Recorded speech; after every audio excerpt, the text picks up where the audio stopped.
بسم اللہ الرحمن الرحیم۔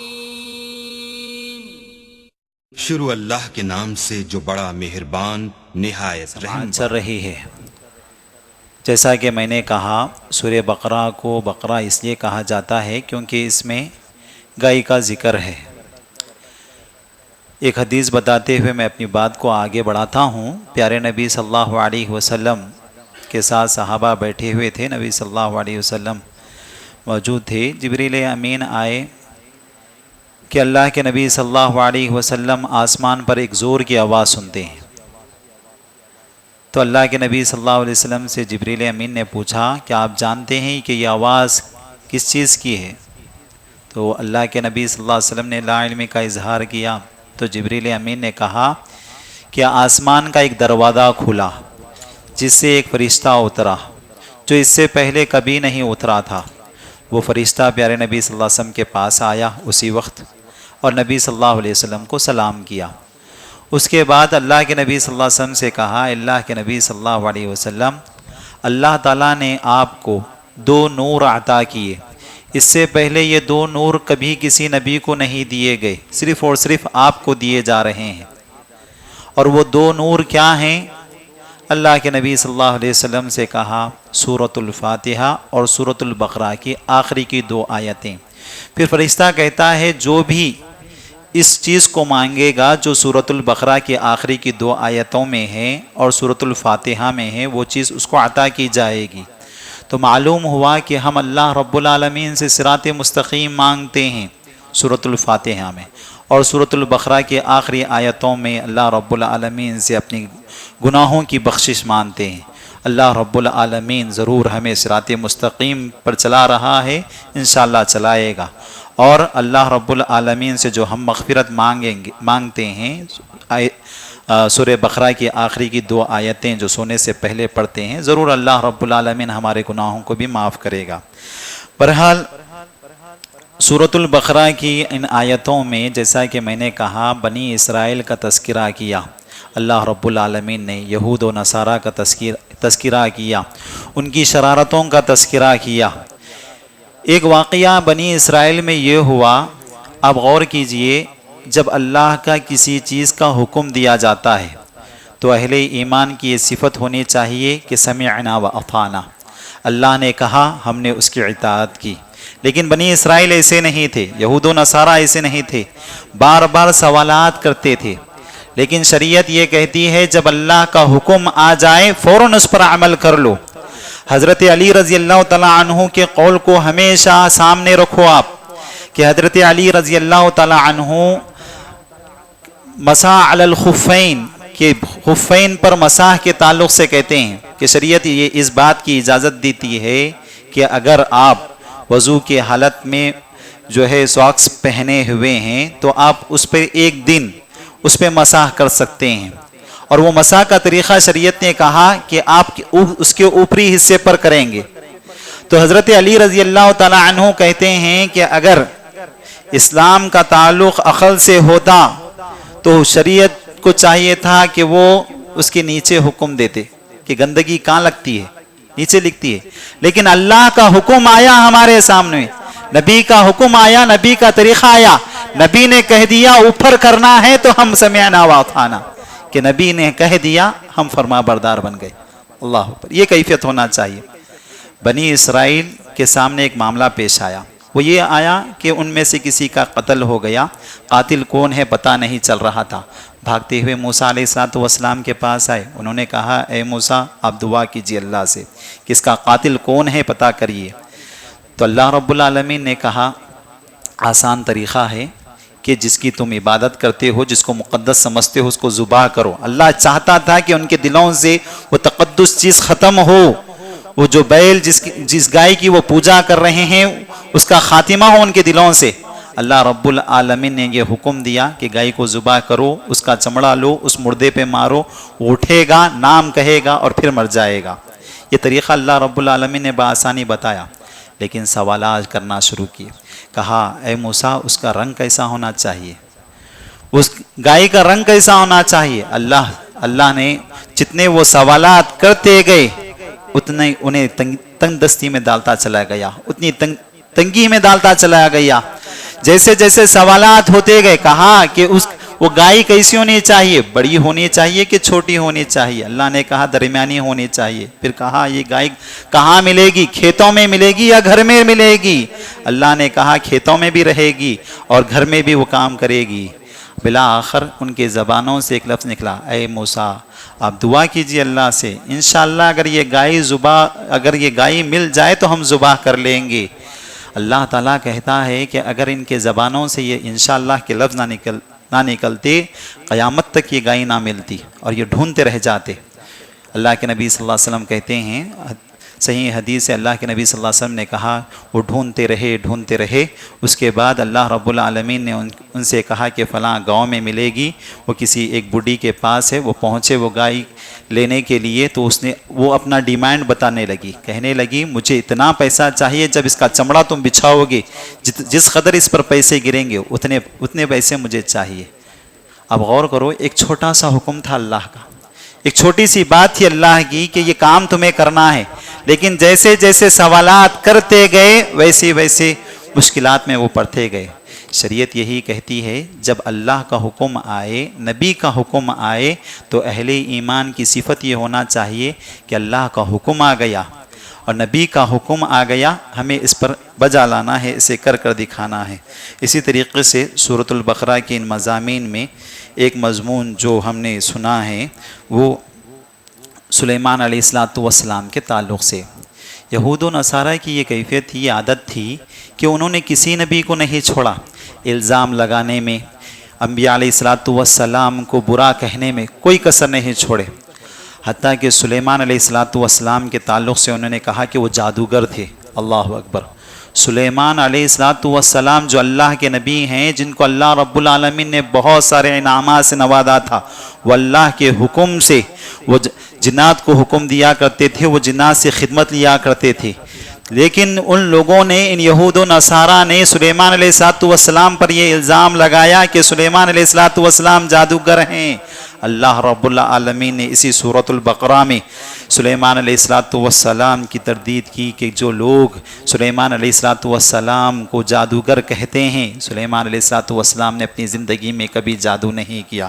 اللہ نے کہا وَمَا كَفَرَ سُلَيْمَانُ وَلَكِنَّ الشَّيَاطِينَ كَفَرُوا، یہ جادو حقیقت میں یہ شیاطین کا عملہ ہے، شیاطین یہ کام کرتے ہیں، کوئی نبی کوئی اس بات کی اجازت نہیں کہ وہ جادو کرے۔ ہم سب جانتے ہیں کہ شریعت میں جادو کی کس قدر منع کیا گیا۔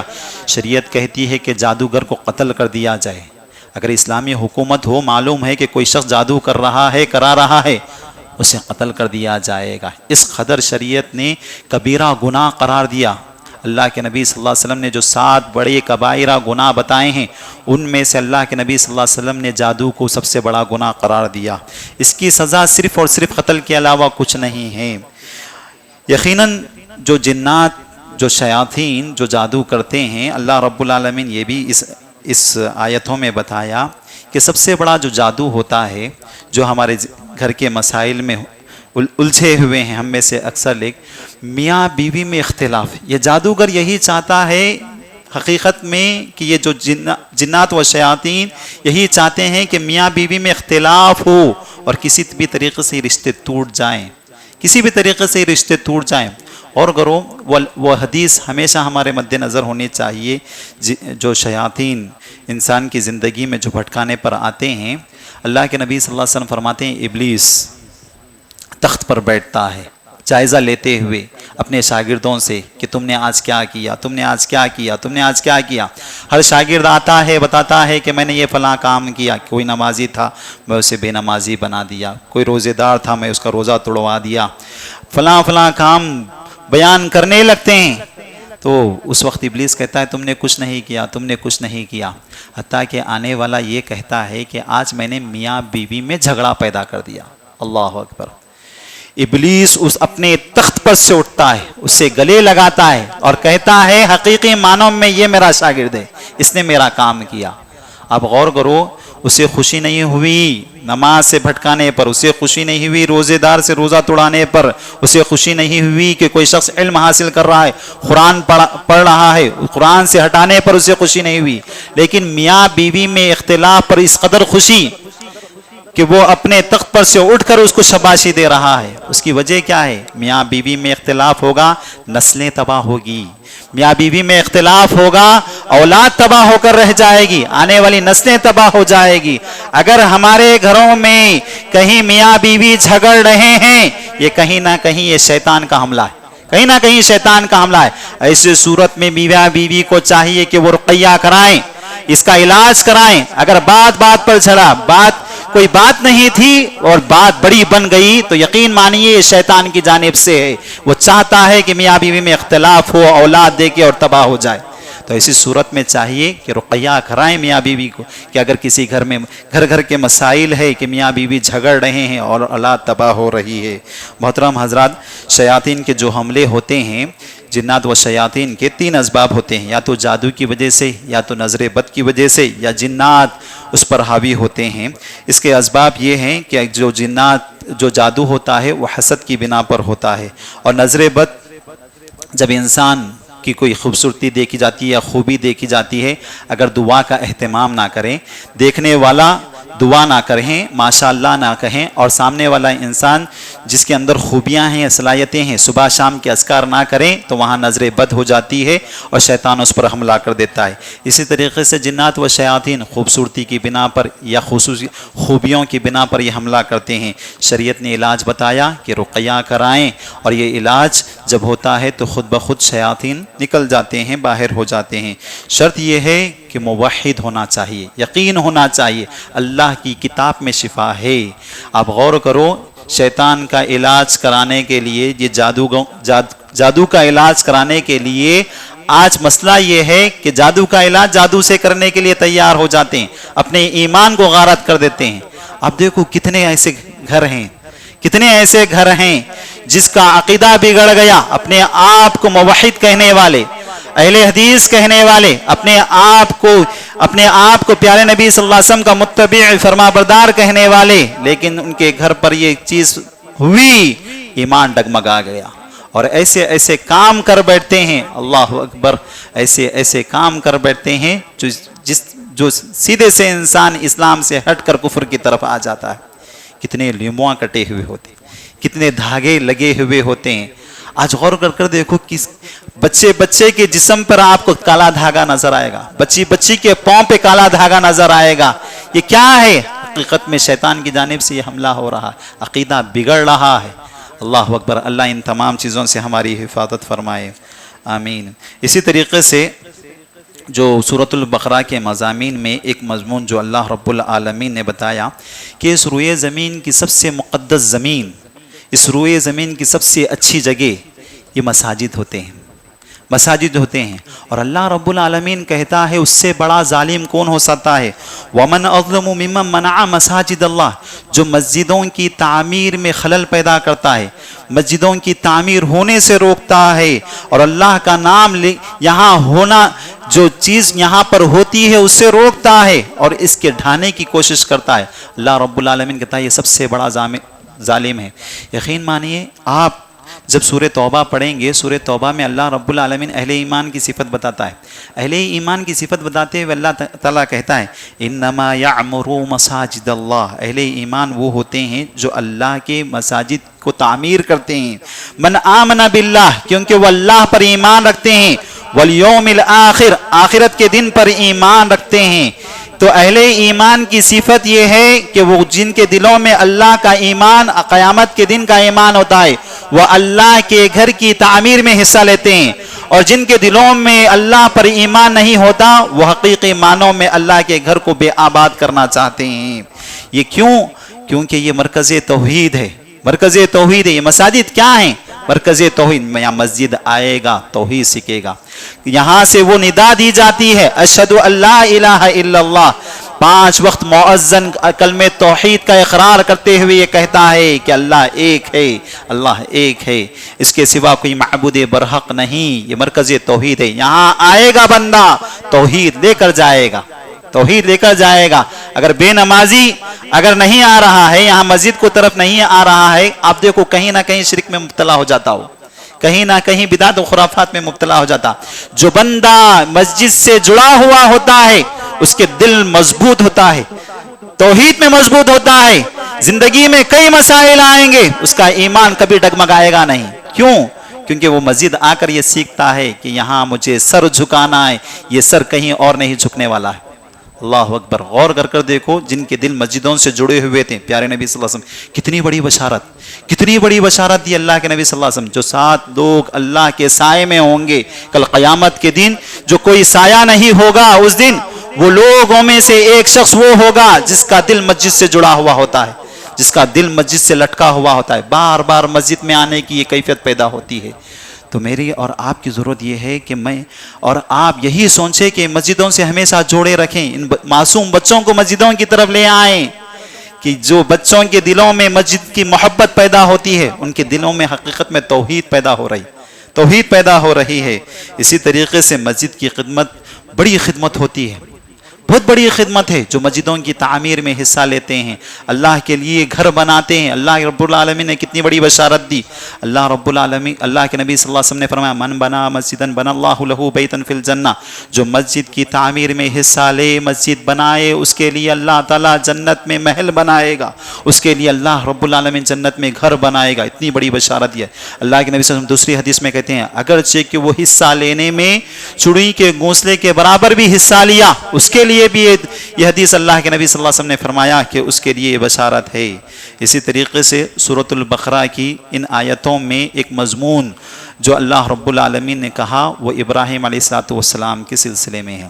اب غور کرو, یہودی ہو یا نصارہ ہو, یہ لوگ اپنے آپ کو ابراہیمی کہتے ہیں, اپنے آپ کو ابراہیمی کہنے پر فخر کہتے ہیں یہودی کہ ہم ابراہیمی ہیں, پھر نصارہ کہتے ہیں کہ ہم ابراہیمی ہیں. اللہ نے ان کی تردید کی اور کہا کہ حقیقت میں ابراہیمی کون ہے؟ یہ امت محمدیہ ہے, کیونکہ ابراہیم علیہ السلام نے کبھی شرک نہیں کیا, کبھی خرافات نہیں کیے, بلکہ وہ موحد تھے, ایمان میں بڑے مضبوط تھے. کہ ابراہیم علیہ السلام کے تعلق سے اللہ رب العالمین کہتا ہے کہ یہ کئی ایک چیزوں سے اللہ رب العالمین نے انہیں آزمایا, لیکن ان آزمائشوں میں کبھی ایمان ان کا ڈگمگایا نہیں. اور کر دیکھو ابراہیم علیہ السلام کی زندگی کے تعلق سے اللہ تعالیٰ کہتا ہے وَإِذِ ابْتَلَىٰ إِبْرَاهِيمَ رَبُّهُ بِكَلِمَاتٍ فَأَتَمَّهُنَّ, کہ اللہ تعالیٰ کہتا ہے کہ ہم نے ابراہیم علیہ السلام کو طریقے سے آزمایا, لیکن یہ بندہ ایسا بندہ تھا جو ہر آزمائش میں کامیاب ہو کر بتایا. کہاں سے آزمائش شروع ہوئی؟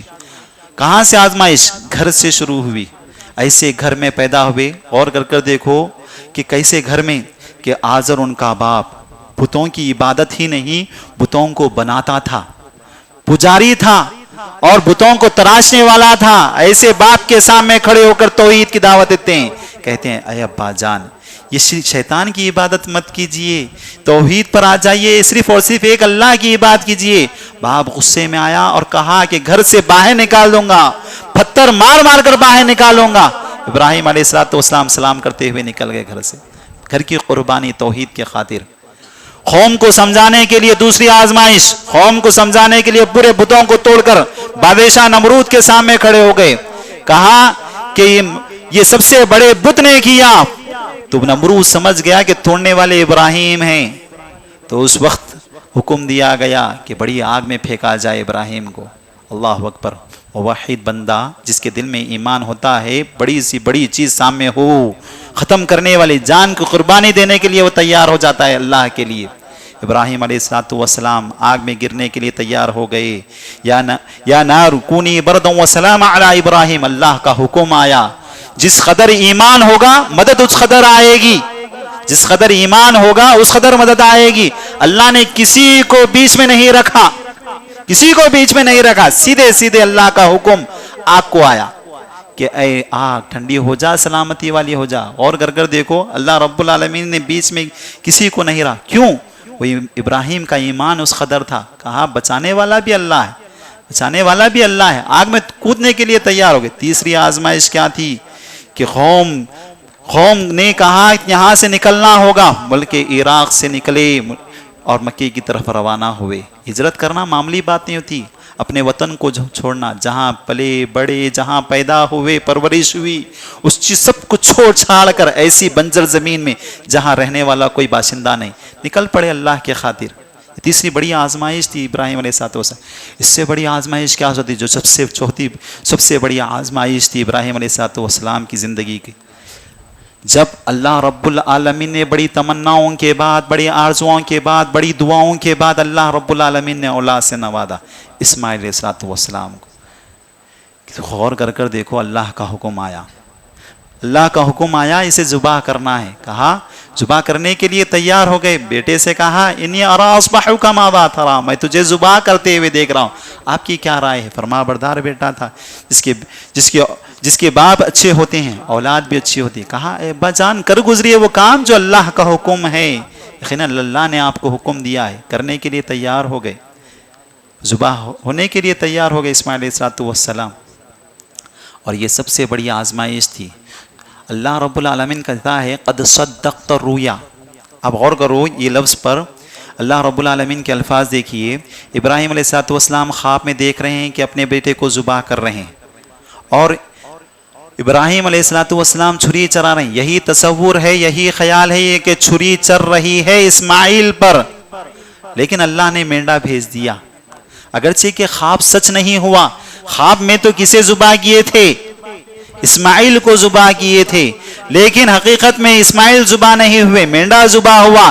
لیکن اس کے باوجود اللہ تعالیٰ کہتا ہے قد صدقت الرؤیا، کہ ابراہیم نے اپنے خواب کو سچ کر دکھایا، کیونکہ جو دل میں تھا اللہ جانتا تھا کہ یہ ذبح کرنے کی جو نیت ہے وہ ابراہیم علیہ السلام اسماعیل کو ہی ذبح کرے۔ اللہ اکبر! یہ اللہ کی خوشنودی کے لیے اپنی اولاد کی قربانی دینا۔ یہ تمام آزمائشوں میں کامیاب ہونے کے بعد اللہ تعالیٰ کہتا ہے، یقین مانیے اتنی آزمائشیں، جب بندہ، ہم میں سے کئی لوگ ایسے ہوتے ہیں جو وقتاً فوقتاً آزمائشوں میں گھیرے جاتے ہیں، اور جتنا ایمان ہوتا ہے اس قدر اللہ تعالیٰ آزماتا ہے، اللہ تعالیٰ اس قدر آزماتا ہے۔ اس کے بعد یہ آزمائشوں میں کامیاب ہونے کے بعد اللہ تعالیٰ نے کہا اے ابراہیم تم ہر امتحانات میں کامیاب ہوئے، ہر آزمائش میں کامیاب ہو کر بتائے، ہم دنیا کا امام بناتے ہیں آپ۔ یہی دنیا کے امام کا جو لفظ اللہ نے کہا، اس سے سبب ہر قوم، آج دنیا کی بڑی سے بڑی قوم، یہود ہو نصارہ ہو، وہ تمام کے تمام اپنے آپ کو ابراہیمی کہنے پر فخر کرتے ہیں، اپنے آپ کو ابراہیمی کہنے پر فخر کرتے ہیں، اپنے آپ کو ابراہیم علیہ السلام سے جوڑتے ہیں۔ بہرحال ابراہیم علیہ السلام کا تذکرہ کیا اللہ رب العالمین نے۔ اس میں سبق ہے ہمارے لیے کہ زندگیوں میں آزمائشیں آئیں گی، لیکن صبر کرنا ہوگا، صبر کرنا ہوگا۔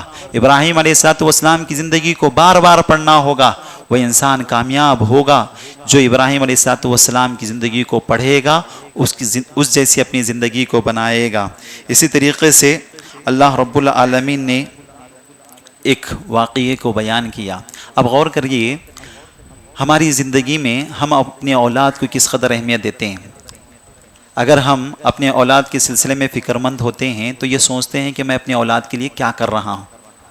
اگر دنیاوی رجحان ہوگا، یہ سوچتا ہے کہ میں اپنے بچے کو پراپرٹی بنا کر دوں گا، یہ بچے کو یہ بلڈنگ، یہ بچے کو یہ فلیٹ، اور یہ سوچتا ہے کہ میں اپنی اولاد کو اتنی اچھی تعلیم دوں کہ کسی کے سامنے ہاتھ نہ پھیلائیں۔ اور موت کے وقت جب آتا ہے تو اپنی موت کا قریب وقت آ جاتا ہے، جب عمر بڑھنے لگتی ہے، سمجھ میں آتا ہے کہ کچھ سال اور تھوڑے سال جینے والا ہوں، تو اپنے اولاد کو بلا کے بتاتا ہے بیٹا آپ کے لیے یہ ہے، آپ کے لیے یہ ہے، آپ کے لیے یہ ہے، میرے بینک میں اتنے بیلنس ہے، آپ اس کو تقسیم کر لیجئے۔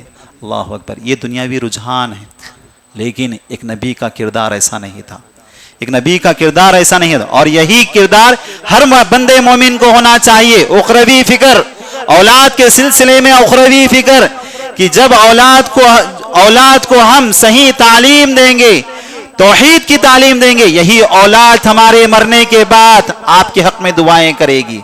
اگر ہم اپنے اولاد کو یہ پراپرٹی دیتے ہوئے مر جائیں گے، آتے ہوئے یہ اولاد یہ کہے گی میرے باپ نے میرے ساتھ صحیح انصاف نہیں کیا، میرے بھائی کو یہ دیا، میرے بھائی کو یہی تصور کے ساتھ یاد کرے گی، یہی تصور کے ساتھ یہی یاد کرے گی۔ لیکن جب نیک اولاد ہوگی کہ ہم اپنے اولاد کو کچھ نہ دیں، توحید ان کے دلوں میں اتار دیں، تو یقین مانیے جب کبھی آپ کا نام ذکر خیر ہوگا، باپ کو یاد کریں گے تو دل سے دعائیں نکلے گی. ابراہیم علیہ السلام ہی کے خاندان کے یعقوب علیہ السلام کے موت کا وقت آ گیا. اپنی اولاد کو بلاتے ہیں, کہتے ہیں کہ اے میری اولاد, میرے مرنے کے بعد تم کس کی عبادت کرو گے؟ اللہ اکبر. موت کے قریب اپنے اولاد کی فکر, اور فکر کس بات کی کہ میری اولاد کس چیز کی عبادت کرے گی. کہتے ہیں کہ میرے مرنے کے بعد کس کی عبادت کرو گے؟ ما تعبدون من بعدی, تم لوگ میرے بعد کس کی عبادت کرو گے؟ نیک اولاد تھی, کہا اے ابا جان ہم اس کی عبادت کریں گے جس کی کہ ہمارے باپ اجداد نے عبادت کی, یعنی ابراہیم نے, اسماعیل نے, اسحاق نے. الہ واحد جو تنہا معبود ہے, اسی کی ہم عبادت کریں گے, اس اللہ کی عبادت کریں گے جو تنہا ہے. وَنَحْنُ لَهُ مُسْلِمُونَ, اور ہم مسلمان ہو کر رہیں گے, اللہ کے فرما بردار ہو کے زندگی گزاریں گے. اللہ اکبر. ذرا غور کر دیکھو, یہاں ٹھہر کر اپنا جائزہ لے کر دیکھو کہ ہم نے اپنی اولاد کی کیا اس معنی میں تربیت کی, کیا ہم نے اپنے اولاد کے دلوں میں توحید کو اتارا, یا پراپرٹی دیتے ہوئے زندگی بسر کر رہے ہیں, زندگی یہاں سے جا رہے ہیں اس دنیا سے. اللہ سے توبہ کریں, اپنے اولاد کی فکر کریں. یہ اللہ رب العالمین نے نعمت سے نوازا. ان لوگوں سے پوچھ کر دیکھو جو بے اولاد ہیں, جو اولاد کے لیے تڑپتے ہیں. اللہ نے ایک بہت بڑی نعمت عطا کی کہ ہم نے اپنے اولاد کو نماز کی رہنمائی کی, ذکر و اذکار کی رہنمائی کی, کہ نماز کو کھینچ کر لاتے ہیں. نہیں, اللہ اکبر. آج غور کر دیکھیے, حد تو یہ ہے کہ خود تو برا ہے اور اپنی اولاد کو بھی برائی کی طرف تعلیم دے رہا ہے. زمانے جاہلیت میں کہا جاتا تھا مشرکین مکہ, شراب سے اس قدر محبت تھی, گودام کے گودام تھے. وہ لوگوں کی جب موت آتی تھی اپنی اولاد کو بلاتے اور کہتے کہ آپ کے دادا نے فلاں جگہ شراب کا گودام رکھا, تمہارے لیے بھی وہ گودام ہے. اللہ اکبر. یہی معاملہ ہمارا ہے, یہی معاملہ. وہ گودام چھوڑ کر جاتے, شراب کے گودام چھوڑ کر جاتے تھے. ہم پراپرٹی پہ پراپرٹی چھوڑ کر جا رہے ہیں, جائیداد پر جائیداد چھوڑ کر جا رہے ہیں اپنے اولاد کے سلسلے میں. توحید دلوں میں نہیں اتار رہے ہیں. اللہ اکبر. اللہ رب العالمین توفیق دے ہمیں. اسی طریقے سے ایک دعا یہاں سکھائی گئی جو سورۃ البقرہ میں, عمل کرنے کے بعد قبولیت عمل کی ہمیشہ فکر ہونا چاہیے. ہم نے عمل کیا, یہ مطمئن نہ ہو جائیں کہ اللہ نے ہماری عمل کو قبول کر لیا, ہرگز نہیں. آپ غور کرو, ابراہیم علیہ السلام, اسماعیل علیہ السلام کو اللہ تعالیٰ نے خانہ کعبۃ اللہ کی تعمیر کا حکم دیا. حکم کس کا آیا؟ اللہ رب العالمین کا حکم آیا. تعمیر کر رہے ہیں, تعمیر کے ساتھ ساتھ اللہ سے گر گڑاتے ہوئے دعا کر رہے ہیں, اے پروردگارہ ہمارے اس عمل کو تو شرف قبولیت سے نوازے. ربنا تقبل منا انک انت السمیع العلیم. اے پروردگارہ اس عمل کو ہم انجام دے رہے ہیں اور تو ہی قبول کرنے والا ہے. اے اللہ تو سننے والا, جاننے والا ہے. ابن کثیر رحمہ اللہ ایک بہت بڑے مفسر ہیں, جب اس آیت پر پہنچے زوزار خطار رونے لگے اور کہنے لگے, یا خلیل الرحمن یبنی بیت الرحمن, اے اللہ کے خلیل, اللہ کے دوست, یبنی بیت الرحمن, اللہ کا گھر بنا رہے ہو, اللہ کے حکم سے بنا رہے ہو. نقشہ اس کے باوجود اللہ سے ڈر رہے ہیں کہ اللہ قبول کرے گا کہ نہیں. یہی اہل ایمان کی صفت ہونا چاہیے. نماز پڑھ لیا, ختم, اللہ قبول کر لیا, اللہ قبول. یہ نہیں کیفیت, یہ ہرگز نہیں. صدقہ دے دیا, اللہ قبول کر لیا, حج کر لیا, یہ تصور ہرگز نہیں ہونا چاہیے. بندے مومن لرزنا چاہیے, کانپنا چاہیے, گڑ گڑاتے ہوئے اللہ سے راتوں میں اٹھ کر قبولیت عمل کی دعا کرتے رہنا چاہیے. اللہ میرے اس عمل کو تو قبول کر لے. یہ بندے مومن کی یہ کیفیت ہونی چاہیے. محترم حضرات, اسی طریقے سے بہت سارے مضامین ہیں جو سورۃ البقرہ میں بیان کیے گئے ہیں. انشاءاللہ تعالی اور بھی مضامین آپ لوگوں کو بتائے جائیں گے. اللہ رب العالمین سے دعا ہے کہ اے پروردگارہ ہمارے اس سننے کو تو قبول فرما, عمل کی توفیق عطا فرما. سننے سے زیادہ, کہنے سے زیادہ عمل کی اللہ رب العالمین ہم تمام کو توفیق عطا فرمائے. آمین یا رب العالمین. الحمدللہ رب العالمین. صلی اللہ علی نبی.